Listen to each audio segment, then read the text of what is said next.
네, 대선이 이제 하루 앞으로 다가왔습니다. 여야 후보들 오늘 자정을 기해서 이제 22일간의 공식 선거 운동 모두 마무리하게 됩니다. 어떤 후보의 목소리가 유권자들에게 더 호소력 있게 다가갔을지 이제 내일이면 그 윤곽이 드러나게 됩니다. 노동일 경희대 교수, 최창렬 용인대 교수와 함께 짚어보겠습니다. 두 분 어서 오세요. 안녕하세요. 네, 안녕하세요. 네, 내일이면 이제 본투표가 시작이 됩니다. 두 교수님께 이번 대선 과정에서 가장 결정적이었던 순간을 꼽는다면 언제를 꼽으시겠습니까? 아니 결정적이었던 순간이 하도 많아가지고 기억이 잘 안 날 정도인데요. 네. 최근에 이제 상황부터 올라가면 단일화겠죠, 결국은. 단일화. 네, 3월 13일 날 단일화를 이제 윤 후보가 안 후보가 제안을 했었는데 네. 20일 날 스스로 이제 결렬됐다고 선언을 했고 예. 27일 날 이제 윤 후보가 그 과정을 설명했잖아요. 그리고 3월 3일 날 단일화가 됐어요. 예. 윤 후보, 안 후보. 그 전날 이제 이재명 후보와 이제 김동연 후보가 단일화가 됐습니다만 네. 그 단일화가 굉장히 이 굴곡이 많았잖아요. 네. 그게 떠오르고 예. 또 하나 가지 국민의힘 입장에서는 그 김정인 전 비대위원장과의 그 여러 가지 불화, 그때 다시 화해다 결국 선대위 예. 해체하는 과정, 이준석 대표와 윤 후보와의 그 관계, 윤핵관 문제 이런 것들 그런 것들 생각이 좀 나고요. 또 생각나는 게 이재명 후보 측은 이제 그 이낙연 전 대표와의 원팀 구성 문제 예. 이런 부분들, 이런 아주 정치공학적인 이런 것들이 일단 생각이 나고요. 또 생각나는 게 두 후보의 부인이 결국 나타나지 않았다라는 거. 네. 항상 선거 때는 네. 후보 부부가 이렇게 선거 투표를 같이 하는 게 우리 일상에 익숙한 모습들이었는데 네. 두 후보가 이제 그런 부분이 보이지 않았다는 거. 그만큼 그렇군요. 후보 부인들의 리스크가 크지 않았는 거. 결정적인 순간을 네. 많이 꼽으셨어요. 많이 네. 네. 많이 꼽았습니다. 네, 노동일 교수님은 어떤 순간을 꼽으시겠습니까? 네, 저도 단일화를 얘기하고 싶은데요. 네. 저는 결정적인 장면이 처음 안철수 후보가 그 단일화를 제안했을 때 네. 그때 윤석열 후보가 확 받았어야 된다고 생각합니다. 아, 그 그때- 2월 13일 날. 네, 예. 근데 받지 않은 게 결정적인 장면이라고 생각하고요. 예. 네. 그때 만약 받았다면 훨씬 쉽게 갈 수 있었죠. 훨씬 쉽게 그때 상승 곡선을 그리고 예. 함께 하면서 굉장히 시너지 효과가 났을 텐데 네네. 결국 그때 받지 않았기 때문에 계속해서 뭐 서로 비난도 하고 뭐 어쩌고 네. 하다가 결국 진이 빠진 다음에 단일화했기 때문에 예. 원래 소기에 거둘 수 있는 성과를 거두지 못했다. 네. 그래서 지금 이제 만약에 승리한다면 윤석열 승리한다면 쉽게 갈 수 있는 걸 굉장히 어렵게 박빙성으로 가고 있다. 네. 라고 한 것이고요. 만약 패배한다면 네. 그 장면이 결정적인 거라 생각합니다. 만약에 이재명 후보가 승리한다면 이재명 후보의 결정적인 순간은 언제였을까요? 글쎄 아마 제가 보기에는 토론회에서 네. 첫 번째, 두 번째 법정 토론 말고 예. 네. 그러니까 그냥 방송사들이 주관해서 네. 토론했을 때 그때 조금 기세가 좀 꺾였던 것 같은 그런 느낌이 들었어요. 네. 저도 이제 두 번째 토론 제가 이제 사회를 봤는데 뭐 지금 하는 얘기입니다만 네. 그 전까지만 해도 굉장히 그때 만약에 이제 그 기세가 꺾였던 부분 중에 하나가 이제 김혜경 씨 문제가 그때 막 불거지고 있었죠. 예, 예. 근데 불거지면서 계속 문제가 되고 있었고 그렇기 때문에 조금 그 어떤 본인의 뭐랄까 평소에 생각했던 그런 어떤 표정, 자신감, 말투 이런 것들이 그때 조금 좀 꺾였던 것 같아요. 예. 그게 이제 저도 얘기해 보니까 의외로 예. 많은 시청자들이 그 얘기를 하더라고요. 네. 저는 그때가 그러니까 말하자면 김혜경 씨로 인한 그 문제가 예. 굉장히 큰 영향을 미쳤다고 봅니다. 제가 질문을 드린 게 이제 이재명 후보가 만약에 승리한다면 또 결정적인 순간이 있을 것 같아서. 승리한 거? 예. 그때는 언제쯤 될까요? 뭐 원팀도 있을 수 있고. 예. 저는 결국 토론회라고 봐요. 그것도 역시 토론회다. 토론회에서 윤석열 후보와의 무슨 어떤 그 우열의 차가 별로 안 났다고는 했습니다만 네. 경제나 이런 부분들에 있어서 단체장을 했기 때문에 지자체장을 했기 때문에 예. 조금 우세한 면은 없지 않았어요. 네. 그런 점들이 아마 지금 이제 프레임이 유능 프레임 뭐 이런 걸 하고 있잖아요. 예. 이재명 후보가. 네. 만약에 이긴다면은 그러한 게 주요했을 것 같고 만약에 윤석열 후보가 이긴다면 역시 단일화다. 네. 이렇게 알겠습니다. 예, 저도 알겠습니다. 그러니까 이긴다면이라고 네. 얘기 하나 해야죠. 그러니까 네. 저는 정치 교체라는 걸로 프레임 전환을 시도한 거라 생각합니다. 정치 교체. 네. 제가 이제 뭐 아는 여러분들한테 뭐 초기에 이제 정권 교체라는 프레임이 워낙 단단했으니까 네. 저한테 이제 여러분 물어보시는 분한테 프레임 전환을 해야 한다. 왜냐하면 제일 중요한 건 바로 구도라고 여러 전 얘기를 하니까 예. 구도가 정권 교체 대 정권 연장이었잖아요. 예, 예. 그럴 때 정권 교체 자기로 정권 교체 내가 당선된 것도 정권 교체다. 그거는 정권 교체 프레임이란 말입니다. 네. 그러지 않고 완전 히 프레임을 바꿔야 된다 얘기했는데 그게 조금 늦었어요. 예. 그러나 저는 만약에 정치 교체라는 승리한다면 네. 전 정치 교체라는 프레임으로 전환한 것이 국민들에게 받아들여졌다 예. 하는 그런 걸 듣고 볼 수 있을 것 같습니다. 알겠습니다. 예, 알겠습니다. 지난 대선 과정을 되돌아봤는데 오늘 마지막 유세 참 치열하게 펼쳐지고 있습니다. 후보들이 자신을 향한 지지를 당부했는데요. 후보들의 주요 발언 듣고 질문 이어가겠습니다. 주가 조작 이런 거 정말 하면 안 되죠. 제가 뭐 누구 겨냥해서 하는 얘기가 아닙니다. 이게 지금 어제 오늘의 일이 아니잖아요. 이 주가 조작이나 뭐 통정 매매를 포함해서 뭐 펀드 판매 사기나 이런 것들이 사실 매우 광범위하게 벌어지는데 이거에 대한 제재가 거의 없어요. 발각이 일단 어렵기도 하고 잘 안 하기도 하고 발각돼도 처벌 형량이 정말 거기서 본 이익에 비하면 너무 적은 겁니다. 금융감독원에 지금 인력이 20-30명밖에 없다는데 감시 인력이 저는 한 500명 정도로 늘려가지고 아예 꿈도 못 꾸게 만들어 볼 생각입니다. 저는 여의도의 문법도 여의도의 셈법도 모르는 사람입니다. 오늘 이 자리에 우리 제주도민 여러분과 국민 여러분께서 둘러싸여 앉혀주셨습니다. 누구에게도 붙인 것이 없고 어떠한 패거리도 없습니다. 여러분, 민주당 사람들은 국민들의 지지로 제가 대통령이 되면 180석을 가지고 제대로 정부를 운영할 수 없게 방해를 하거나 심지어는 우리 당의 이탈자들을 모아 저를 탄핵을 칠 수도 있다고 떠들고 다닙니다. 저는 하라면 하라 이겁니다. 저에게는 가장 막강한 정치적 지지 세력이 있습니다. 바로 국민 아닙니까, 여러분? 양당 역대 최대 비호감 선거를 이끌고 있는 양당 후보가 진영을 짜고 스크럼을 짜고 상대 후보가 당선되면 세상 망한다, 대한민국 망한다 이러면서 유권자들을 지금 압박하고 있거든요.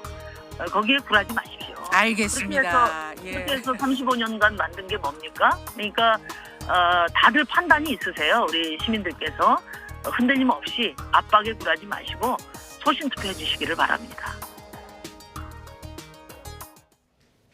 네, 이 세 명의 후보가 결국은 잠시 뒤에 이제 서울에 다 모여서 마지막 유세를 할 예정입니다. 서울 수도권 유권자도 많고요. 그리고 또 특히 부동층도 많다고 이렇게 생각이 되는데 서울 수도권이 역시 최대 승부처가 되겠죠. 그럼요. 네, 일단 서울 수도권이 인구의 반이에요. 일단 네. 유권자도 제일 많고 예, 당연히 최대 승부처. 그리고 역대 선거를 봐도 서울에서 이긴 후보가 다 이겼거든요. 그렇군요. 예. 결국은 최대 승부처가 서울일 수밖에 없는데 경기 인천과도 또 다르죠, 서울이. 네, 서울에 이제 워낙 많은 지역의 분들이 같이 살고 있고 네, 아무래도 부동층도 다른 지역보다 많고 예, 예. 그렇기 때문에 서울이 아마 바로미터가 될 것이고 아마 그래서 새 후보가 오늘 유세의 마지막을 결국 다 서울에서 장식하는 게 아니겠는가 네. 그런 생각합니다. 오늘 저녁에 이재명 후보는 청계광장에서 마지막 유세를 하고 윤석열 후보는 서울시청 광장에서 피날레 유세를 하겠다. 이렇게 거의 이제 지척에서 하는 건 아니겠습니까? 시간에 한 30분 정도 겹칠 것 같아요. 어떻게 분석을 하십니까? 저는 2017년도 그 비슷하게 하지 않았나요? 네. 문재인 후보가 그 청계광장에서 했고 광화문에서 했고 그랬군요. 홍준표 예. 후보가 서울시청 앞에서 예, 했고 예. 그러니까 비슷한 그런 비슷하네요. 상황인 것 같아요. 예. 그게 뭐 상징적인 의미가 좀 있나 보죠. 네. 광화문광장에서 이른바 광화문 뭐 촛불 탄핵 시위가 예. 이제 그때 시작했고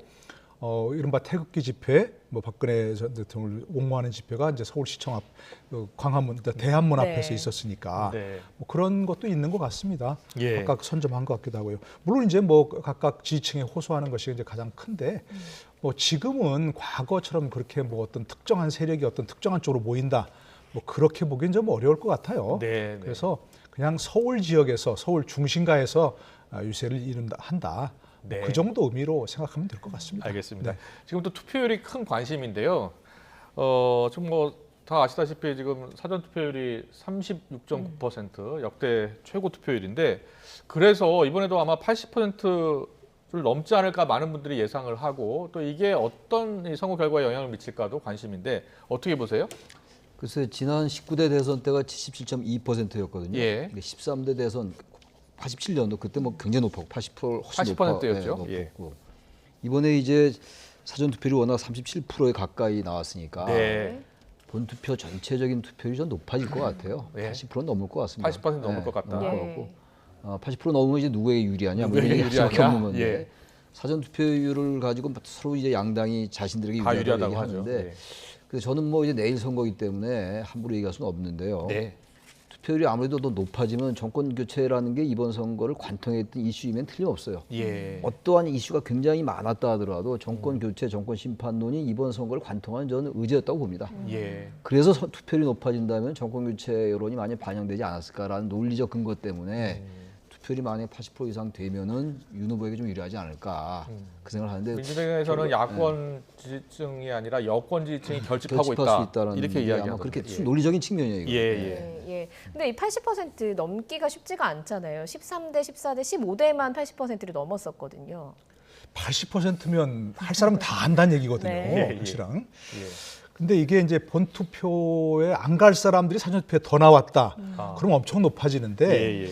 본투표에 갈 사람들이 미리 나왔다. 예. 이러면 뭐 그렇게 80%까지 높아질 수는 없는 그런 부분이거든요. 그러니까 일부 분석가들 이야기 들어보면 결국은 그 80%안 될 수도 있다 이렇게 이야기하는 분도 있어요. 뭐 그렇죠. 예. 이제 그거야 이제 예. 지켜봐야 될 부분이고. 네. 근데 이제 보통은 그래요. 이렇게 사전투표율이 높은 이유는 뭐냐? 저도 사전투표를 했는데 네. 보니까 젊은이들이 굉장히 많이 나왔더라고요. 아. 몇 가지 이유가 있겠죠. 예. 뭐 아무래도 이제 좀 편리하다. 뭐 자기가 스마트폰 검색해 바로 예. 나오니까 가까운 예. 데로 가면 된다. 이런 것도 있을 것이고.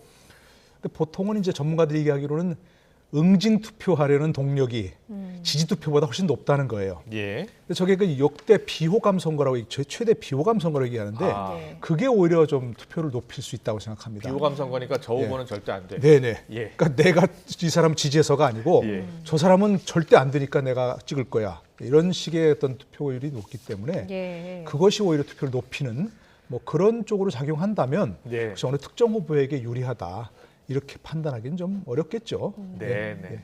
투표율만 가지고 특정 후보에게 유리하다고 판단하기는 어렵다고 보시는 그렇습니다. 거군요. 네. 그런데 이제 민주당 같은 경우에는 이재명 후보가 1.5%포인트 좀 가까스로 이길 것이다 이렇게 보고 있고 국민의힘은 윤 후보가 10%포인트 차로 이길 것이다. 크게 이길 것이다 이렇게 보고 있거든요. 어떻습니까? 최대 변수가 좀 남아 있겠습니까? 이렇게 좀 가겠습니까? 오늘 지금 뭐 이제 24시까지가 선거운동이니까 뭐 얼마 안 남았잖아요. 지금 선거, 과거의 선거 같은 경우는요. 제가 옛날에 90년대 선거에서 보면은 어느 지역구 선거에서 네.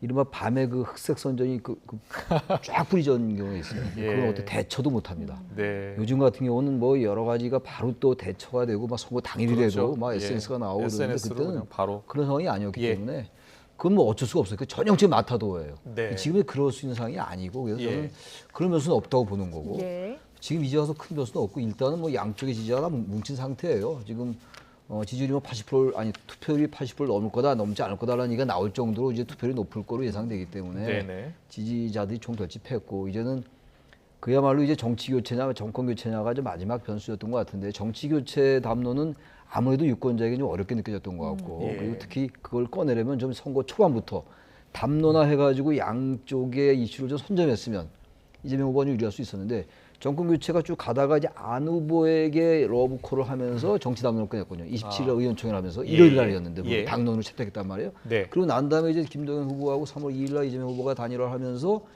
막 쏟아냈어요. 정치 담론을. 예. 뭐 분권형 대통령제, 결선투표제, 4년 중임제, 면책특권 폐지, 아. 삼선 막 쏟아내니까 너무 급하구나 예. 라는 느낌이 들어요. 왜냐하면 정치 담론은 정말로 하나하나 다 뜯어봐야 되는 문제들인데 네. 너무 급하게 막 쏟아내는 느낌이 들어요. 그럼에도 불구하고 아까 노 교수님 말씀처럼 정권 교체에 대항한 유일한 이슈를 쟁점화시킨 게 정치 교체인데 예. 너무 늦었던 것 같고 말이죠. 그래서 어쨌든 간에 변수가 있다면 정치 교체와 정권 교체를 어떻게 유권자가 생각하느냐 예. 그런 생각이 들긴 합니다. 그렇군요. 노선일 교수님. 그런데 과거 대선 때 보면요. 지지층 결집을 위해서 자당 후보가 앞서더라도 박빙 선거다. 그래서 모두 투표를 해야 한다. 이런 이야기를 많이 하는데 이번에 보면 국민의힘 같은 경우에는 크게 앞서고 있다. 이렇게 이야기를 하거든요. 과거 선거 때와 좀 다른 모습 아닙니까? 다른 모습이고요. 조금 얘기하신 대로 지금 국민의힘에서는 10%포인트 차로 이긴다. 예. 민주당에서는 1.5%포인트 이긴다. 예. 그 말이 둘 다 맞는 거예요, 사실은. 네. 왜냐하면 모순이지만 예. 윤석열 후보가 이길 경우는 크게 이길 수 있는 거죠. 어. 정권 교체라는 프레임이 네. 계속 작용을 했고 네. 변하지 않았잖아요. 그거는 예, 예. 정권 교체가 여론조사는 들쑥날쑥했어도 네. 그 프레임은 변하지 않았단 말입니다. 아, 예. 그리고 또 한 가지는 또 다른 여론조사 말고 당선 가능성도 윤석열 후보가 계속 높았어요. 네. 그러니까 그 프레임이 계속 간다면 큰 표차로 이길 수 있는 거죠. 네. 근데 만약에 그걸 덮고 이제 여러 가지 이재명 후보의 어떤 그 네. 여러 가지가 조금 그 상황을 뒤집는다면 그거는 크게 이길 수가 없는 거죠. 박빙으로 이길 수밖에 없는 거죠. 네. 근데 이제 뭐 예를 들면 질문하신 대로 왜 자꾸 이렇게 보통 때는 이제 위기 의식을 불러일으켜 가지고 네. 지지층 빨리 나오세요 이러는데 왜 이렇게 하냐면 이것도 크게 이긴다는 것도 어떤 프레임일 수 있는 거죠. 우리가 이기니까 자, 다 여기에 올라타서 이른바 이제 밴드웨건 효과라고 얘기하죠. 네. 예. 예, 뭐 위기 의식을 결집시키고 해서 결집시키는 것도 네. 있지만 우리가 넉넉히 이길 수 있으니까 충분히 다 안심하고 나오세요. 이런 프레임도 있을 수 있는 거니까. 네. 그러나 과연 유권자들이 그야말로 지지층이 어느 쪽에 좀 호소력에 귀를 기울이냐. 네. 이것도 조금 지켜봐야 할 부분이겠죠. 하나만 더 여쭤볼까요? 지금 민주당에서는 부동층, 네. 특히 여성 쪽에서 여성 유권자들이 많이 투표를 할 것이다. 지지로 돌아서고 있다 이렇게 주장하고 있거든요. 아직도 부동층이 많다고 보세요? 저는 그렇게 보지는 않아요. 네. 지금 내일이 투표잖아요. 예. 근데 아직도 부동층이라는 건 아직도 표시를 못 정했다는 예, 의미의 예. 부동층. 예. 그런 의미의 스윙 보터, 뭐 흔들린다라는 스윙 보터란 말이에요. 네. 그런 분들이 이제 표심을 오늘 밤에도 정할 수 있는데 네. 저는 그렇게 많지는 않을 것 같아요. 예. 지금까지도 안 정했을까? 보통 교수님 얼마 안 돼요. 부동층은 언제 보통 최종 결정을 한다고 알려져 있습니까?